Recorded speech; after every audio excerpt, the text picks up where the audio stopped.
Good morning! Yay! Okay, I've tried a couple times and failed, but it's okay. You can fail every day. Just means you're learning and you're becoming better, right? So hopefully this works this time. I'm going to have someone on. I'm kind of doing a little series with healthy or holistic practitioners. So I did one a different time. Oh, yes, Dr. Vince, yes. Okay, so now I can add you on.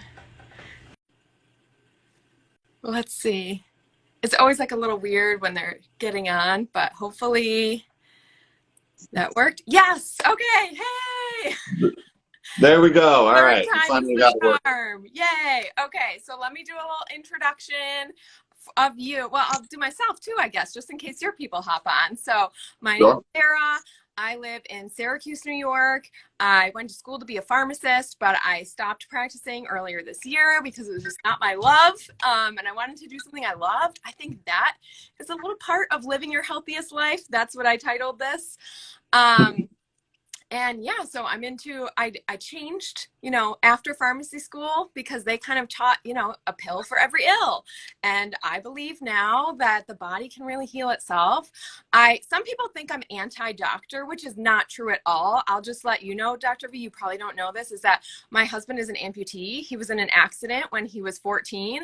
So he would not be alive probably if it weren't for the modern emergency medicine that he received, right?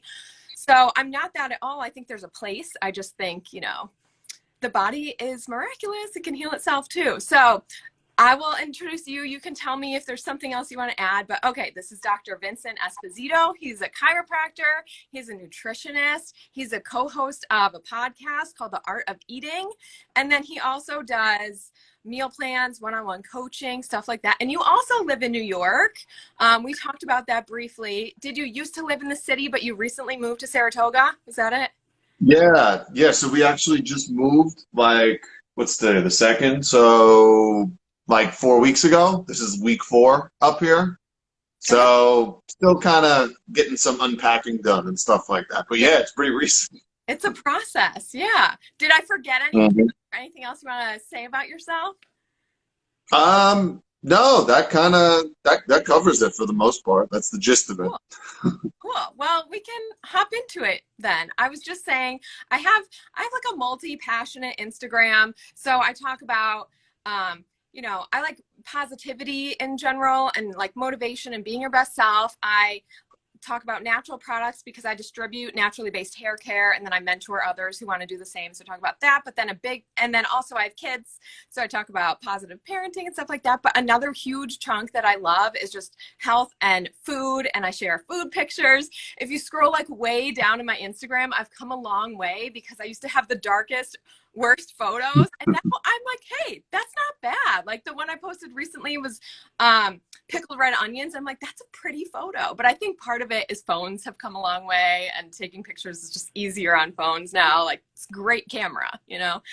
So anyway, so I wanted to have this little series of healthy, practitioners or just moms, because I don't think you have to have a degree to talk about health. I think people can do their own research. So, but I wanted to have you on. I think I kind of learned about you we follow some of the same people who may have gotten deleted again recently, which we won't go there because I don't want to get deleted. But I think that's how I kind of found you. And I love your content.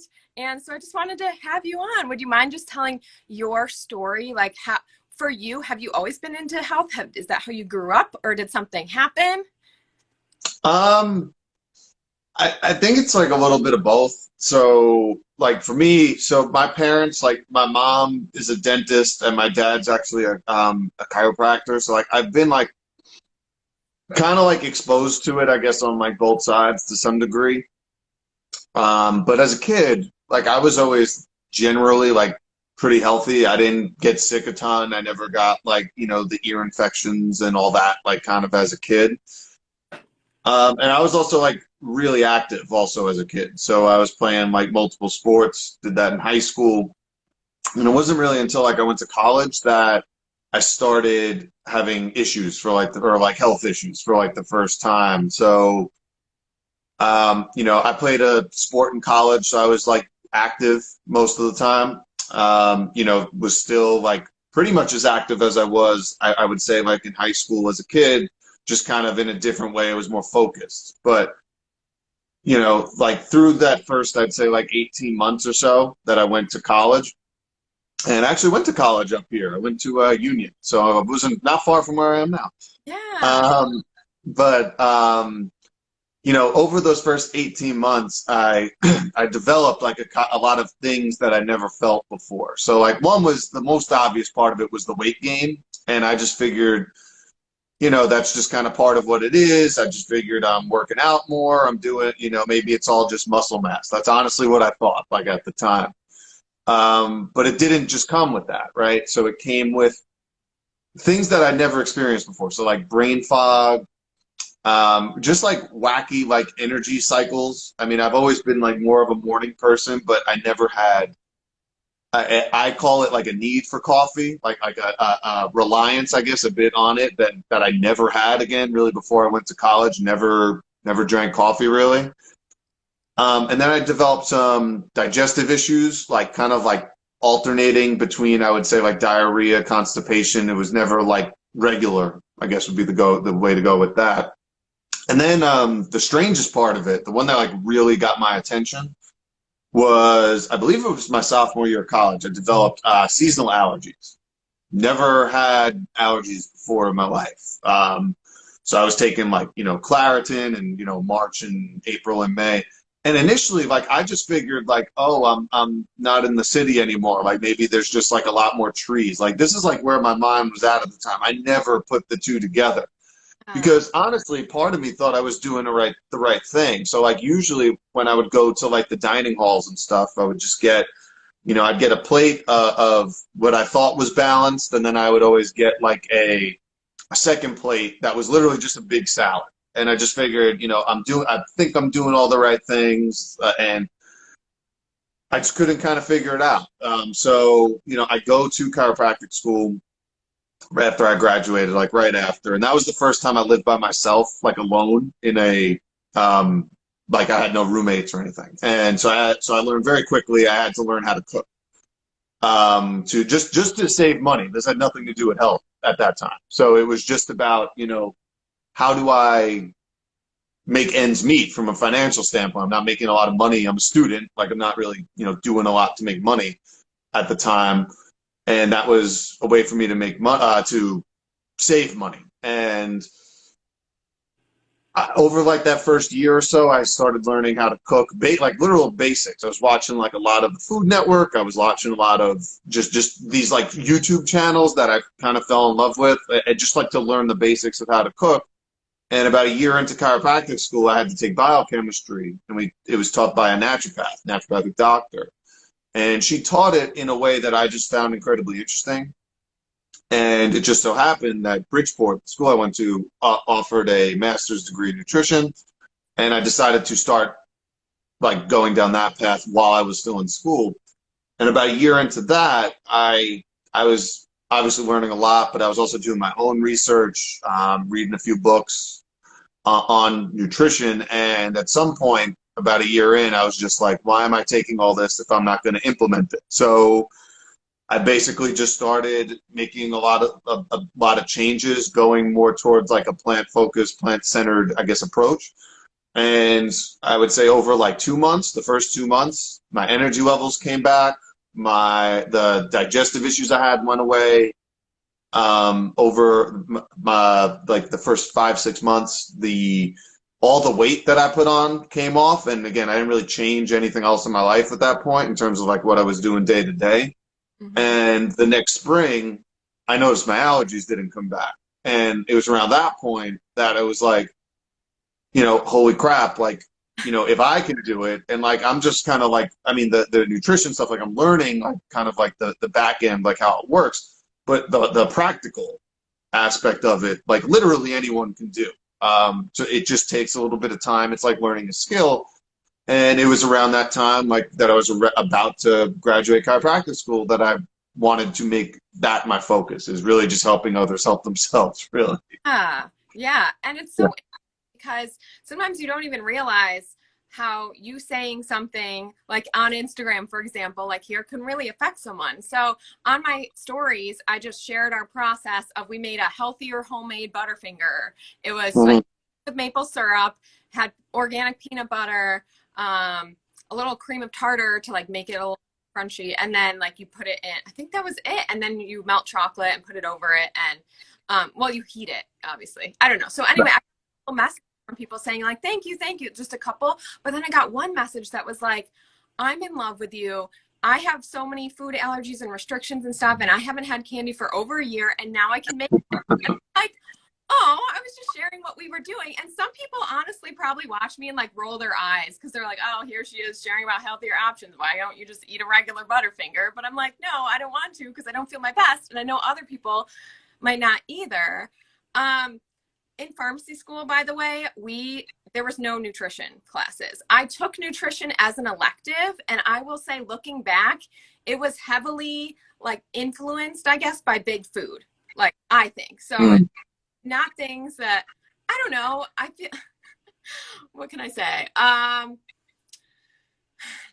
Like, I don't think everyone needs milk, for example. Like, I don't know how you feel about that, but like they said an adult 4 glasses of milk a day. And I'm like, really? Wow. And especially now, I believe in the quality of things too. So, you know, I think an organic milk might be different than a non-organic, you know, factory farmed milk, for example. We don't even have regular milk in the house. We'll use like some butter and stuff. Are you full vegan or no?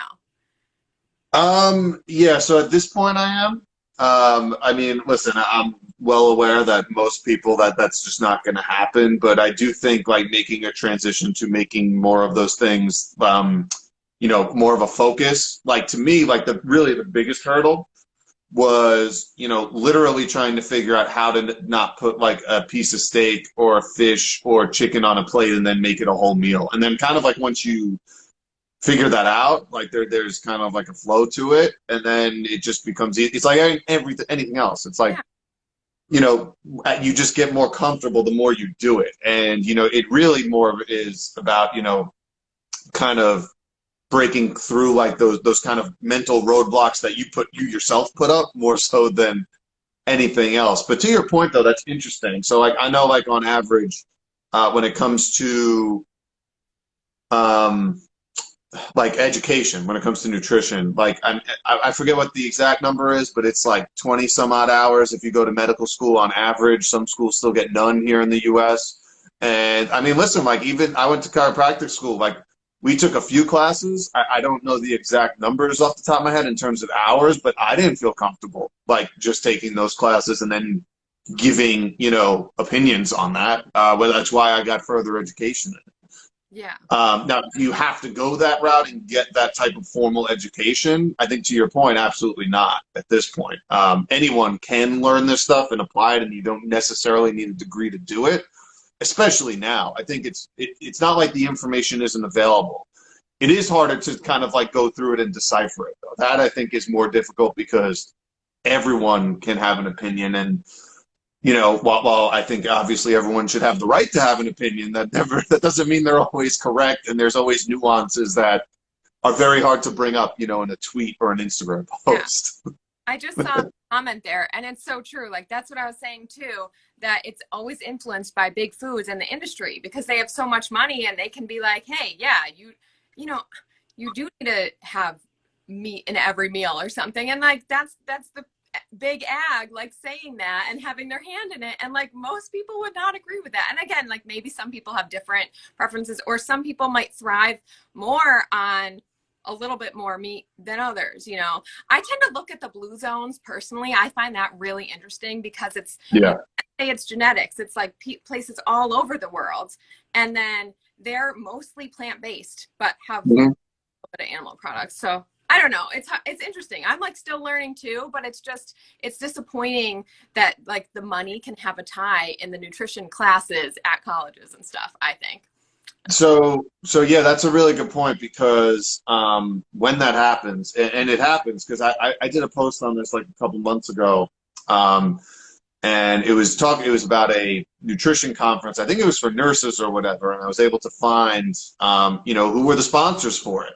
And the sponsors are all the players you're going to see. It's like Nabisco, it's Coca-Cola, it's the dairy industry. These are the people who are funding nutrition conferences Oh, I for know. health professionals.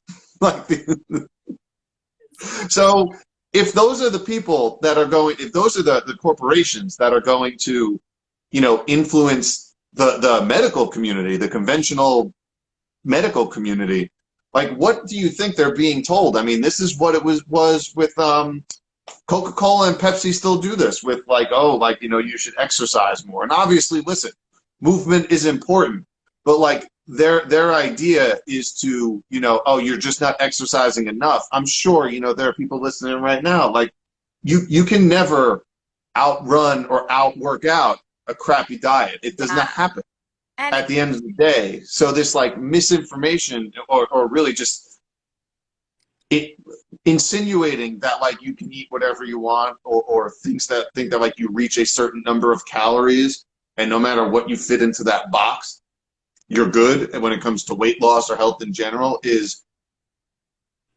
egregious. And at this point, it's just like nonsensical, but that's the argument that they fall back on. And unfortunately, it permeates the medical community at large. And that's, since you're not getting really any training on it, that's going to be the opinion that's formed.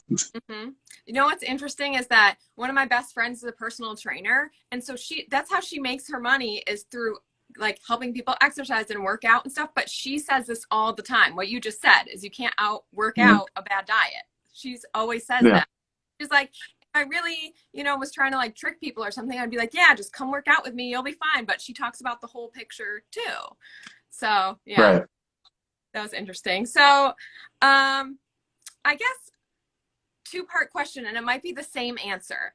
So first of all, as we're coming into like cold and flu season, what if someone's really nervous about that and just wants to better their health? And the reason it's two parts is because it might be the same. And the next part is, what if someone just overall wants to live a long, healthy life?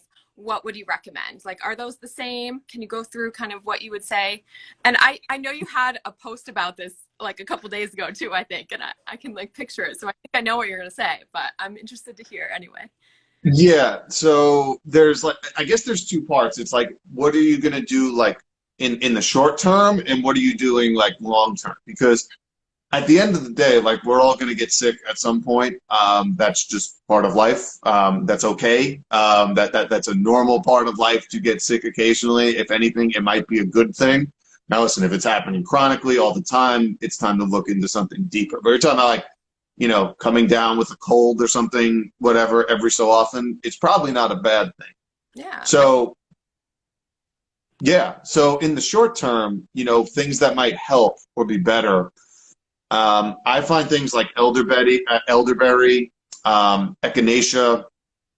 I find, if you can have even like garlic and onion, if you're cooking a lot, those things are going to be like really good, particularly if you're consuming them like early on.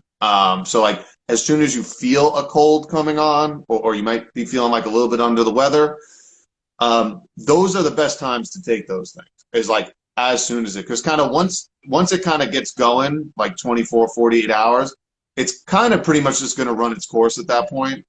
So if you're going to catch it, you want to catch it like as early as possible with those types of things. And there are plenty others, like I'm just going over a few. Those are ones that I think are easiest to find, like elderberry teas and echinacea. Garlic and onion I use like pretty much every day, but you can even use those in teas. Ginger's great. There's plenty of them. Mm-hmm. I find elderberry to be particularly effective though if you feel like a cold coming.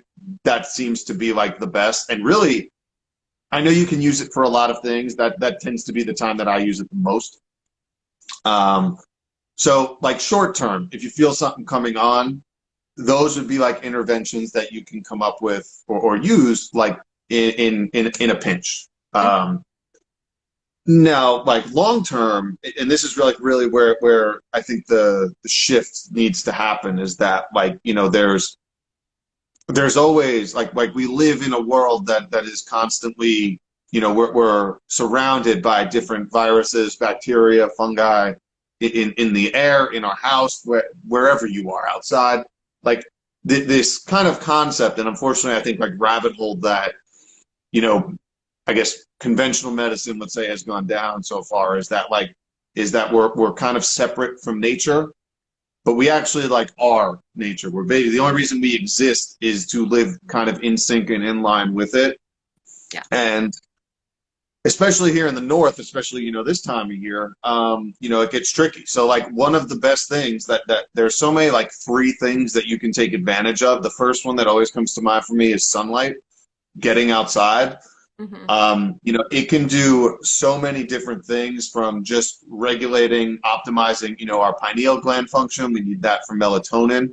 And I know we talk about melatonin as like a sleep hormone, which I guess is its most popular, known function. But melatonin is super important for like muscle repair, injury repair. Just this is like optimizing like your detoxification pathways, because this all happens mostly when you're sleeping. It's not as much when we're awake. It's when we're in that deep sleep. So it's a combination of regulating that sleep cycle, living more in line with the sun, not being on these screens all the time late at night.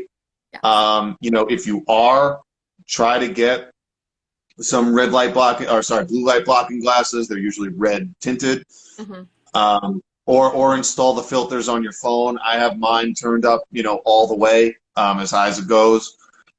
You can install them, on your computers, anything like that too. But ideally, even if you could give yourself like 20, 30 minutes away from the screen before bed, read a book, something like that. Like things like that can go a really long way. Other than that, I think just like the baseline, and I think it's really important. You mentioned the blue zones. I find them particularly interesting too, because, it's not, one thing that annoys me that I think conventional medicine loves to kind of push is this idea of genetics. And the problem is, like, listen, genetics do play a role in your health, but it's a small amount. Like we have actually the ability to turn on and off certain genes. This is all about the whole concept of epigenetics is. So like, yeah, you can be born with maybe like a predisposition to something, but nothing is going to get activated or turned on really without your input as a person. And unfortunately, there's this narrative that still kind of, is going that, oh, well, it's in your genetics, just kind of throw your hands up. You're going to have to take this medication for the rest of your life. And there's nothing you can do about it. It literally takes the power out of the person's hand. Yeah. And what's nice about things like the blue zones, and it kind of goes in line with like terrain theory, is this idea that like, hey, like, yes, we all have a certain genetic makeup. We all are unique to some degree. Like in a lot of ways, we're really the same. In a lot of ways, we have a lot of similarities, I think, with, well, all great apes. We're pretty much we're a type of great apes at the end of the day. And, you see all these groups with similar lifestyle choices. And like you said, it doesn't necessarily have to be, 100% plant-based. I do think there's a range somewhere between 85 and 100%. If you can get there, that's probably optimal. Agree. And now where we're getting confused in this kind of alternative space is this concept of time. So like we can be so messed up from things like glyphosate, things like herbicides, pesticides, off-gassing from mattresses, that like actually doing something short term that might be more ketogenic or, that type of route short term to get to a long-term approach might make sense. Yeah. The problem with those, and this is where the things kind of get messed up, is that there's really no long-term data on any of them. And when we see the best health outcomes in general for people, they follow something similar to the blue zones. And that's, it's largely plant-based. Some are vegan. Most of them aren't, but it's pretty close. You're talking like somewhere between 90 and 100%. Yeah. Like not. And then, yeah. There is like meat for breakfast, a sandwich, like probably with meat for lunch, and meat for dinner. Like, so it's totally opposite of that. If they do have some eggs or maybe some dairy, they're probably like milking their own goat or something, like in some of these places, right? And it's just a small amount. Yeah. Right. And there's the frequency thing, because think about it, like there's 21 meals in a week, right? So if you're talking, let's call it 10%, you're talking 2 to 3 times a day to 2 or 3 times a week. That's a huge difference. Yeah. So, and you know, it takes time to get there. Never mind like all the other lifestyle stuff when it comes to stress and relationships and having a higher purpose and all that. Like all that stuff is going to be really important. But like if you're talking about fundamentals, like though that's like the baseline stuff Hmm. that anyone can take advantage of. Anyone can go outside for free and take advantage of that and get vitamin D, which, you know, somewhere between 60 and 80% of Americans don't get enough of. So like those are like easy interventions that I think anyone can, you know, incorporate and is super low cost Hmm. at the end of the day. Yeah, and that gives you your power back because, like you said, yeah, low cost. You can go outside, you can get fresh air, you can exercise, you can. Mhm. I mean, probably if you're getting quality food, I think plant-based is probably cheaper because to buy the like It pasture is. or meat is more expensive, I think. Yeah, so that's a huge point. So I didn't even get into like the organic thing, but like that's one of like the arguments is that like, you know, organic is more expensive. And it is. But the thing is, like, even if generally, even if you're buying like more, you know, if you're spending, I like to explain it like, you know, 70 to 80%, give or take, of your grocery shop, like, should come pretty much in one aisle.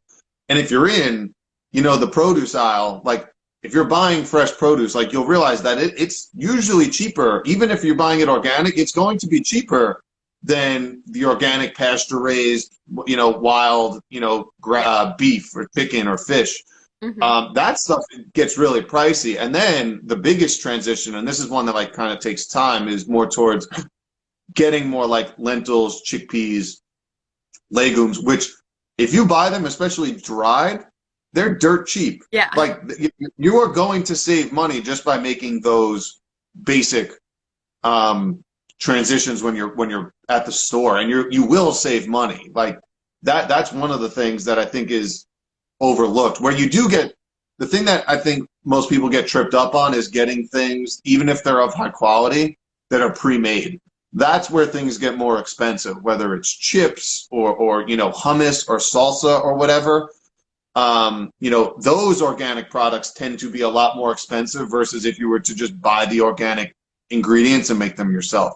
You can make them for a fraction of the price, and you could usually stretch that a lot further too. So Hmm. like those are things again, it comes back to like getting in the kitchen and being more active, an active player kind of in that. Hmm. And that's another comment is another good point too, is if you're feeding your body, you know, quality foods and stuff like that, someone just commented that they don't take any medicines. And like, yeah, Right. that's a huge part of it too. You know, if you're trying to eat healthy and be healthy now, you're not going to have to pay the system to Hmm. for drugs and stuff, which are ultimately it then puts you in this weird cycle where you're then you might have side effects from the drugs and then nutrient depletion from the drugs, and then blah, blah, you know. Oh man, yeah, the nutrient depletions from the drugs, I think is something that isn't talked about too much because they're real. And the thing is, and it's some of these things that just become normalized, right? Because it's just like, oh, you're going to take this drug and you're going to be on it for the rest of your life. I see this happen with, you know, girls and well, teenage girls and like women my age. It's like taking the pill has become so Yeah. normalized in society that it's like, do you understand like how many nutrient deficiencies just come from taking that? Never mind, because it's specifically affecting hormones, it's going to affect your entire body to some degree down the road. You Mhm. can't just say, oh, we need estrogen for this one thing and that's it. No, it goes a lot further than that. We're talking about bone health. We're talking about like a variety of different things that it plays a part in. And not only that, you're now depleting nutrients because really all of these drugs will do that to some degree. It just depends on kind of which ones. Yes. So it leads to a cycle, and that's why, like, you know, it becomes kind of a hamster wheel to some degree. Hmm. Yeah, the pill totally messed me up. I think when I came off it, when I was starting to get into more natural stuff, I'm like, this isn't right. I'm not gonna do it. I didn't have a period for like a year and a half. I'm like, that's not normal. Like it's supposed to be an every month thing. What? So luckily then, you know, I that was when we wanted to start having kids too. And I'm like, is it gonna affect that? Because who knows? Like since I'm gone this long, like am I gonna be able to get pregnant? And then I did, but then I was all messed up with terrible acne too. And I think that could have been part of it. You know, I really had a and they also wanted to put me then for the acne, they want to put me on antibiotics. And I'm like, luckily I said no to that, because I'm like, I don't want, how are people just on antibiotics all the time too? Like, you don't realize that that can have like a cascade effects with other things. And really, I don't know, but that's why we're chatting today, because I personally didn't have like I probably was raised on like standard American diet. And then in college, my mom loves telling this story now because of how I am now. Like, my kids have never had soda or anything like that. And unless it was maybe with their grandparents, and I don't know about it. I don't know. But they, that's not something that I would ever give them. Like candy, I let them have a couple pieces from Halloween, and then the rest is going to kids who didn't get any. And then this is how I am now. But my mom she thinks it's so funny that in college, when she's like, your aunt and uncle want to know what you want for your birthday. And I'm like, McDonald's gift cards. And that's seriously what I wanted, because there was the McDonald's right across from the college. And so that's what I would eat. And so it was like, for me, it was like a bunch of little things. So that's why I'm like, I'm just going to keep sprinkling in health, because it was like seeds planted that then somehow finally got me to be like, okay, I'm connecting the pieces of the puzzle or whatever. So that's why I'm like, I wanted to have you on and talk about this. And then I just want to keep, if anyone's watching and doesn't follow him, go follow him, because I love your stuff. I'll keep sharing it too. But I think that for a lot of people, it might not necessarily be like a big switch. It might be like little seeds planted that finally you're like, oh, and then you might try being plant-based for a while and be like, wow, I feel amazing. And then you're like, what else can I change? Because that's what I did. Mm-hmm. My water that I'm drinking out of plastic bottles probably isn't the best. So, so then it changed things. And you said about the organic mattress. My daughter has an organic mattress, but we don't, because it's a big investment. I have an organic cover, but it's made me think about all the other things in our life. I have an air filter, like going right there now. It's just, yeah, I want to live my healthiest life. I know, and there's a lot. It starts with that. One thing, I was actually just listening to someone recently, and to be honest, like, I never thought of this, but this was a good idea. And it was like, just focus on something like you can add if you're looking to get started.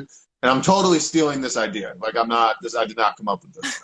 But I was listening, and he was like, can you just start by like adding, a smoothie or a juice that's rich in like, you can add your greens, you can add some fruit, whatever you want. Like, can you just start with that? Because if you can start with something you can add, over time, like, it's going to lead to you making more decisions in a different way.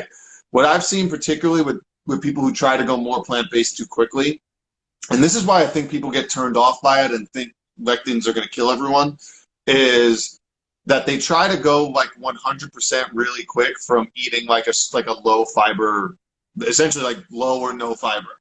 Yeah. And obviously beans specifically are one of the most fiber rich foods that we have.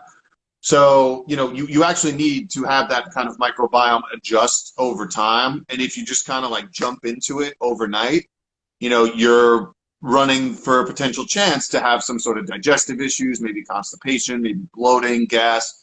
And I think so many people, because of just the way things work in America, it's like, no, I want to jump in 100% today. They try it, and the first week they feel like crap. And so that happens. And then usually you'll see, oh, well, this was bad. And then I realized lectins are bad. And really it was just never that. It's just you're not equipped to handle that type of food yet. You need to kind of slowly build that up.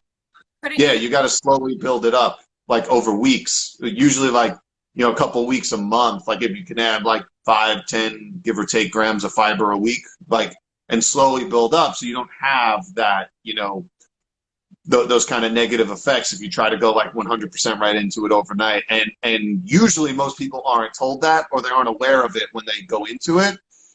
And that's why I think you get some people who tried and they're like, whoa, I don't know what happened. I'm not going to do this. This isn't for me. I felt like crap after like 2 days or a week. Mm-hmm. That happens.